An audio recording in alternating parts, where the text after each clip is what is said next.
A little while back, I had thought about, as you can see up here on the screen, if I weren't a Christian. I was, as is often the case, hanging out with several of the guys out at school. We were talking. Several of us are preachers, have been doing it for quite some time. We were just talking, just kind of bouncing some ideas off of each other. And I wanted to ask a simple question. Who am I?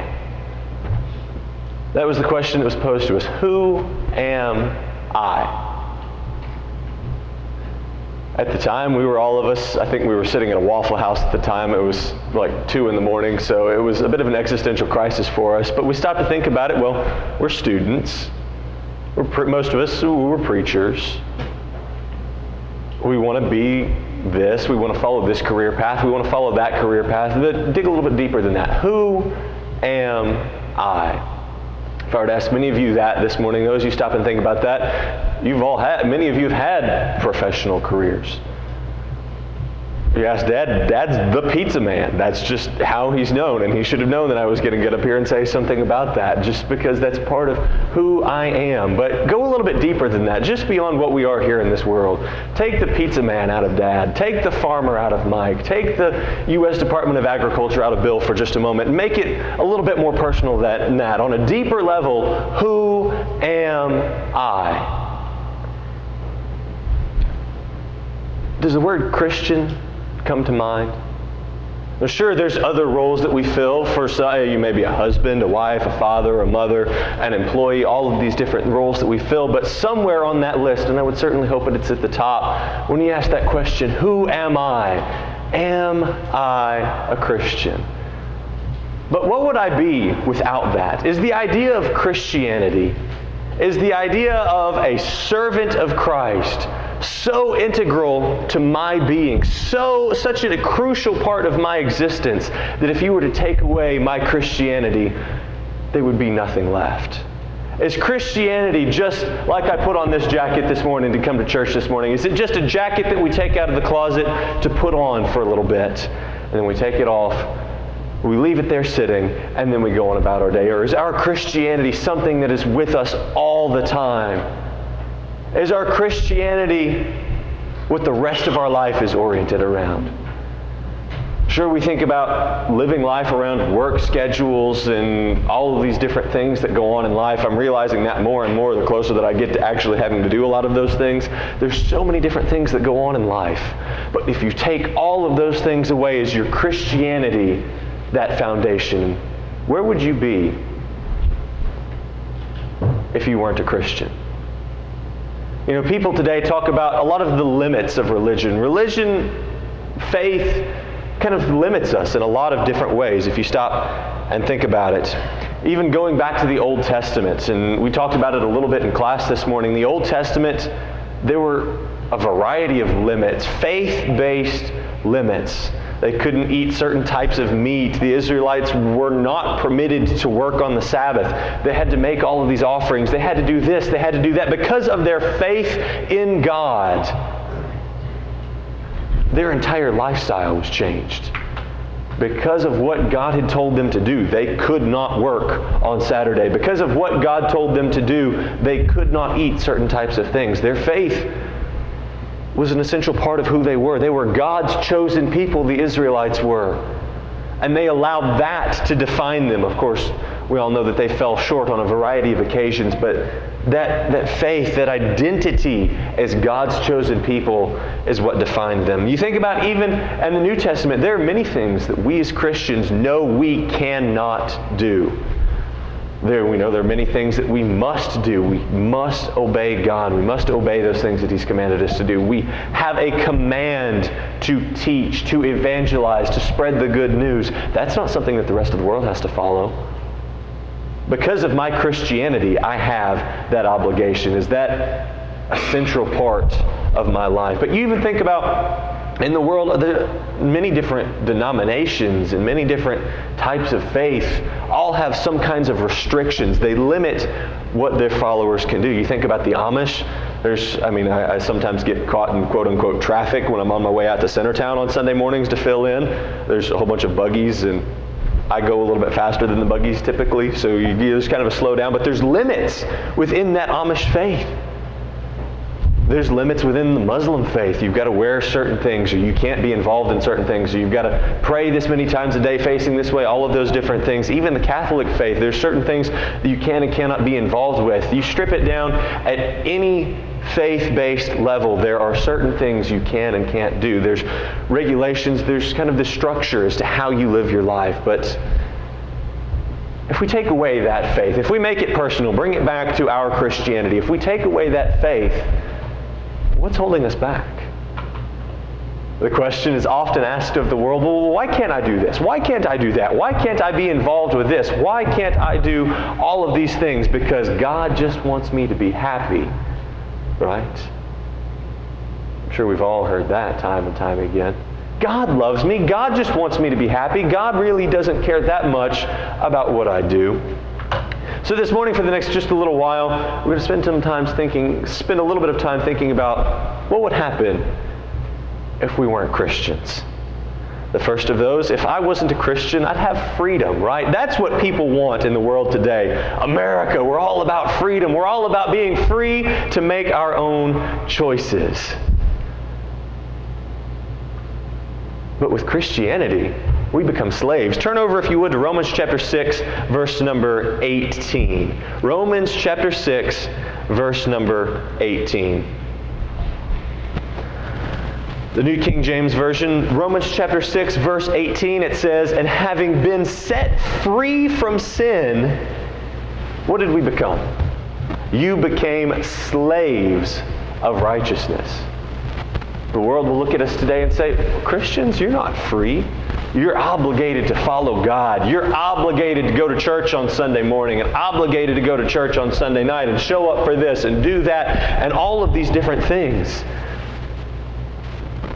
We've got to give up a lot as Christians. We give up some, I'm not exactly sure, so you correct me if I'm wrong on this one, but maybe it's a good morning to go fishing. Sunday morning, good morning to go fishing, but we can't go because we've got to be at church, right? We're not free like the world sees it.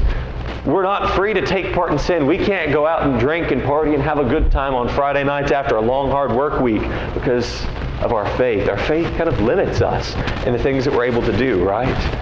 That seems difficult. The rest of the world does it.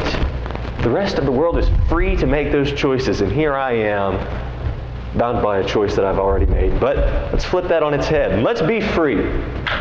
Let's have that freedom. Judges chapter 17, verse number 16. Here's that freedom that we want, right? Every man did that which is right in his own eyes. That sounds like freedom, right? That sounds much more appealing. Every man did what was right in his own eyes.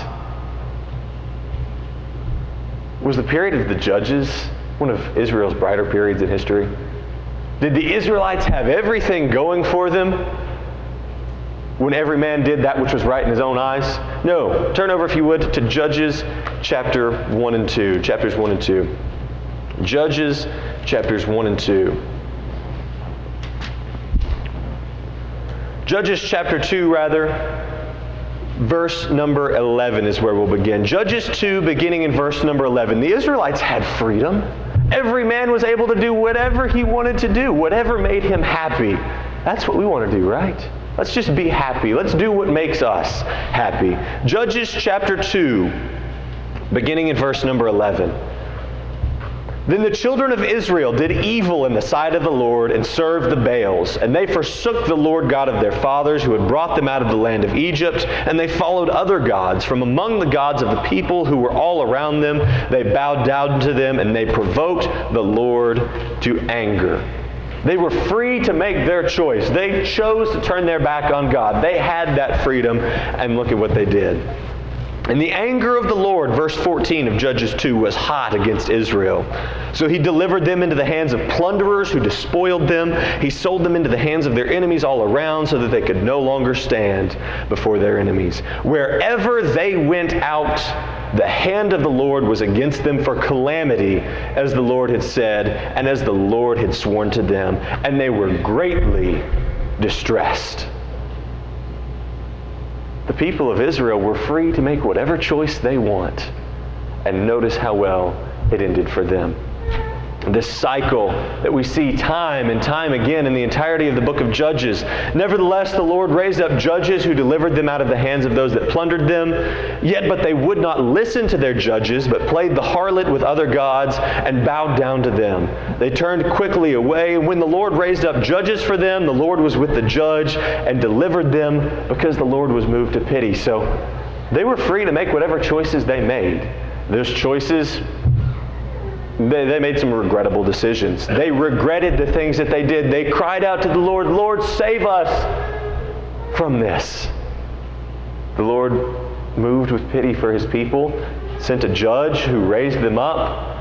Israel was on top for a minute. They believed in God, but only for a moment. And then they went right back into that same cycle of turning their back on God and becoming miserable for it. But every man did that which was right in his own eyes, right? Isn't that what the world wants today? Well, you have your truth and I'll have mine. You do what you want to do and I'll do what I want to do. I won't criticize you, you won't criticize me, and we'll all just live happily together, right? It didn't end well in the times of the judges for the people of Israel. When we consciously make that choice to follow God's law, not Bradley's law, not the laws of this place or that place, not the county laws, the state laws, the federal laws. When we choose to follow God's law, remaining inside those boundaries truly is the best life. Though we may want to be free to make our own decisions, to do whatever we think is going to make us most happy, just as Solomon did. He had the freedom to do whatever he wanted to do. And at the end of the day, what did he realize? Fear God and keep his commandments, for this is man's all. Do we want to be free to do whatever it is that we want to do? We talked about it in class. Sin brings us pleasure for a little while, and then where do we find ourselves? Right back down in that miserable black pit of sin. We do it again. We get out for just a little while, and then we find ourselves back in at the bottom. Drug addicts don't say, "I want to lose it all." They just say, "Just once. Just a little bit." I'm free to make that choice. No one's really going to get hurt. There's not going to be any real consequences. I can do whatever I want. And notice where that winds up for many of them. If I weren't a Christian, I'd be free to do whatever it is that I wanted to do. But is that kind of freedom really the better option? Ultimately, we're all subject to our own desires. Romans chapter 8, or even back to Romans chapter 6 where we were, if you'd like to turn back over there for just a moment. Romans chapter 6, verse number 16, just a couple of verses above where we read a little while ago. Do you not know that to whom you present yourselves slaves to obey, you are that one's slaves to whom you obey, whether of sin leading to death or of obedience leading to righteousness? Either way, we're going to serve something. No man can serve two masters, but either way, we're going to choose to serve God, or we're going to choose to serve our own desires. We have the freedom to make that choice. Let's make that to the best of our abilities. But if I weren't a Christian, I'd fit in. I'd be normal. I'd be just like everyone else. People don't always agree with us as Christians. Remember 1 Peter chapter 2, verse number 9. We are a different people. Christianity has a tendency to stand out, and everyone notices. Notice, if you would, Acts chapter 17, verse number 6. It's not even always for the better that we stand out as Christians. Acts chapter 17, verse number 5. Acts 17, verse number 5. We're introduced here to Jason, an everyday average Christian. He was a high-ranking official in the government, but he's living his life as a Christian, doing just fine. Notice Acts 17, verse 5. But the Jews who were not persuaded, becoming envious, took some of the evil men from the marketplace, gathered a mob, set all the city in an uproar, and attacked the house of Jason, and sought to bring them out to the people. Why? Because they were jealous of Paul. Because they were jealous of what was being taught. They were jealous that people were turning away from following them, the religious elite, and following Christ instead. And Jason paid the price for it. A mob assembled and dragged him out of his house. because of his faith. The New Testament is all about, we read time and time again of Christians being persecuted for what they believe in. I wouldn't be persecuted if I was just like the rest of them. They'd let me be. If I weren't a Christian, I'd fit in, and life would be so much easier. Notice what the gospel does. Acts 17, verse 6. When they did not find them, they dragged Jason and some brethren to the rulers of the city, crying out, notice what they said, "These men who have turned the world upside down," the New King James Version says, "have come here too." The gospel has the power to turn the world upside down. The world doesn't like that. The world would rather not hear that. It's hard to fit in when we bind ourselves to something that not everyone believes in. I just do what everybody else says and just kind of get along and go with the flow. That's what the world wants us to do, just go with the flow. No one's really going to notice. But when we stand out, that's when we begin to have problems. But when we try and fit in, that's actually when we have problems. It's not when we try to stand out. It might be difficult. It might lead to some short-term problems. What happens when we try to fit in? Turn over, if you would, to 1 Samuel chapter 8, beginning in verse number 5. Let's see what happens when we just want to fit in. 1 Samuel chapter 8, beginning in verse number 1. 1 Samuel 8, verse 1. It says, "Now it came to pass, when Samuel was old, that he made his sons judges over Israel. The name of his firstborn was Joel, the name of his second Abijah. They were judges in Beersheba. They did not walk in his ways, they turned aside. Then all the elders of Israel gathered together and came to Samuel at Ramah, and notice what they said to him. 'Look, you're old, your sons do not walk in your ways. Now make us a king to judge us like all the nations around us. Make me normal. Make me fit in. Make me just like everybody else. I don't want to be different. There's no nations around me that serve God, that has God directly giving them instructions. I just want a king just so I can be like everybody else. I just want to fit in.'" And notice what happened for the Israelites. Did fitting in work for them? They appointed Saul, who eventually went mad, tried to kill David. David had an affair, all of these different things. Solomon led for a little while. Solomon's son eventually split the kingdom of Israel into two, and it was downhill from there. Did becoming like other nations work out? Did fitting in, just like everyone else, work out for Israel? No. We're not called to just fit in either. We are called to be different. We are a peculiar people as Christians. We're called to be different. If I weren't a Christian, it'd be so much easier to fit in, wouldn't it? But we're all different. Each and every one of us are different in some way, shape, or form, whether it be our experiences, whether it be the things that we've done, whether it be the things that we've seen, the places we've gone, whatever the case may be, we are all different. It's up to us to embrace it. I don't want to fit in.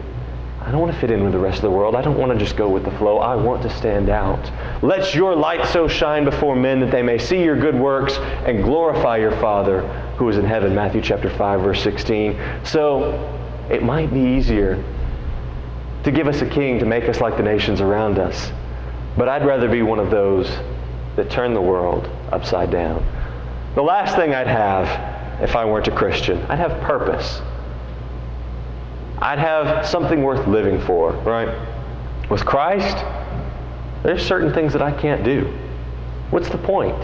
What's the point in saying, I can't do this? I have goals too. There's things that I want to accomplish. I'd have to give up some of those things, and I wouldn't be able to focus on myself.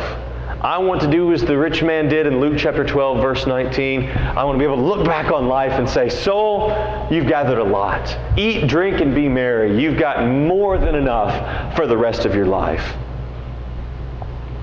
With Christ, if I choose a life of servitude to Christ, I need to have the same confidence that Paul did, where he said, "For me to live is Christ." My entire being is devoted to that idea of living for Christ, but to die is gain. When we live for Christ, we have something higher than ourselves worth living for. I heard an interesting quote.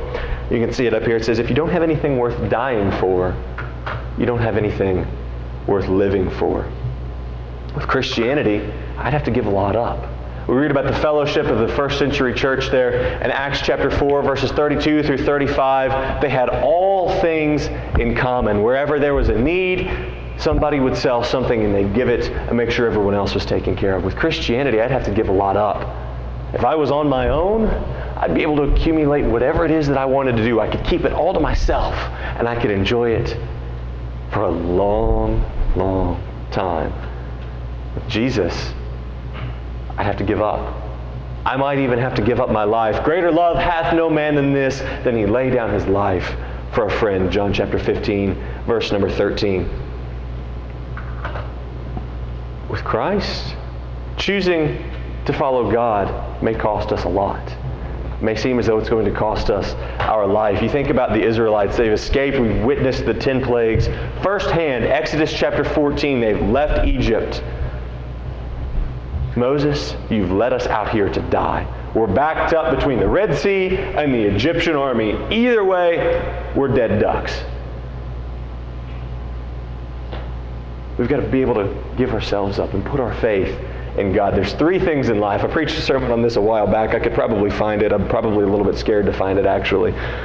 There's 3 things in life we can be certain of. That's life, death, and taxes. When we die, what's the point? Back to that man in Luke chapter 12 who had accumulated a lot. Eat, drink, and be merry. You've laid up enough for years. The Spirit of the Lord came to that man that same night and said, "You fool, this night your soul will be required of you." That's the point. I don't care if you're Paul, who didn't have a penny to his name when he went to the executioner's block. I don't care if you're that rich fool in Luke chapter 12 who had enough for years to come. I don't care if you have all the wealth of Solomon. I don't care if you go to die with all the shame that Christ died. One day, you will die. You think this world can give you purpose? What's the point? All the money in the world. There's men on this earth that have more money than I can dream of counting. At the end of the day, what's it going to accomplish? Are these millionaires and billionaires are all one day going to die? One day I'm going to die. Everything that I have is going to be entirely irrelevant to me. I want to leave a mark greater than that. I want to live my life with some kind of purpose. To accumulate all of these things just for me, what's the point? I'm going to die one day. I'm not going to be able to enjoy it. I can save up $5 million in the bank, but one day I'm going to die. I'm not going to be around to enjoy it. It's not going to matter to me. But if I'm able to do something for God, if I am able to leave my mark on God's kingdom, that's truly the greatest purpose of all. If I have nothing worth dying for, I have nothing worth living for. What are you willing to die for? Then I want to pose a question. If I weren't a Christian, then what? Now make it personal for a second. If you weren't a Christian, would people be able to tell? Do you look like a Christian? Do you act like a Christian? Do you talk like a Christian? Do you live your life like a Christian? Would my actions, would my demeanor, would all of those things change from where I am right now? If you were to go up to someone and say, "Did you know that I'm a member of the Lord's church?" Would people know? Would people truly be able to say, "Yeah, I did. There's just something about you. There's something a little bit different." Not necessarily a bad thing, but can people tell, can the people around you tell that you have something a little bit different in your life? But now, let's flip that question on its head. As we begin to conclude here, we think about, if I weren't a Christian, then what? If I weren't a Christian, I'd be lost. I wouldn't have true freedom. We're all in bondage to something, but there is no true freedom outside of Christ. If I weren't a Christian, I'd be normal. We all stand out in some way anyways. Why be normal when we can set an example, when we can let our light so shine? If I weren't a Christian, I'd have something worth living for. At the end of the day, all of us are going to die. Have we made the most of the time that we have? This is the conclusion of Solomon's grand experiment to find purpose in life. Can I live my life without God? Can I live my life without God? I'm going to do everything imaginable to find it. Can I live life without God? And the answer is no. Fear God and keep His commandments, for this is man's all. Now let's ask this question. Are you a Christian? Have you chosen to follow God? Have you chosen to love God and keep His commandments? For this is man's all. Have you chosen to do what Jesus Christ has told you to do? Would your life change then? Do you have something in life that's truly as important as your faith? There's nothing on this world that can become more important than that. But are you here this morning? Perhaps you've kind of lost sight of that. You haven't really made your Christianity the most fundamental part of you. You haven't chosen to put God first. Thou shalt love the Lord thy God with all thy heart, soul, mind, and strength. Mark chapter 12, verses 30 through 32. That is what we ought to be centering our lives around, fitting everything in around that core idea of our Christianity, so that we are inseparable from that. If somebody were to take my Christianity out, there wouldn't be anything left. It's not about our jobs. It's not about our family. It's about our relationship with God. What does your relationship with God look like? Is that what you've built your life around? Do you truly look like a Christian? Or would you be just fine without your Christianity? Would you be able to go on and just say, you know what, I think I'm better off this way? There's nothing greater than the life that Christ can promise us. If I weren't a Christian, I don't know what I'd be. That was the depth of Paul's conviction when he was able to say, for me to live is Christ. That's the depth of conviction that we ought to have. But brethren, if you're here this morning, you haven't claimed the name of Jesus Christ, if you haven't become that child of God that we are all given so many opportunities to become, then why not? There's true freedom. There's a true reward waiting at the end. There's true purpose for this life, and there's true glory for the next.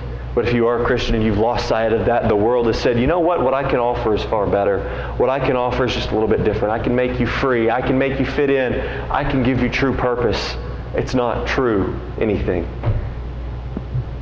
Behold, the world is passing away and the lust that is in it, but he who does the will of God abides forever. 1 John chapter 2, verse number 17. Brethren, if you're here this morning, we can help you in any way. Don't ask that question, if I weren't a Christian. Ask the question, what can I do because I am a Christian? But if we can help you, please let us know in any way as we stand and we sing the invitation song.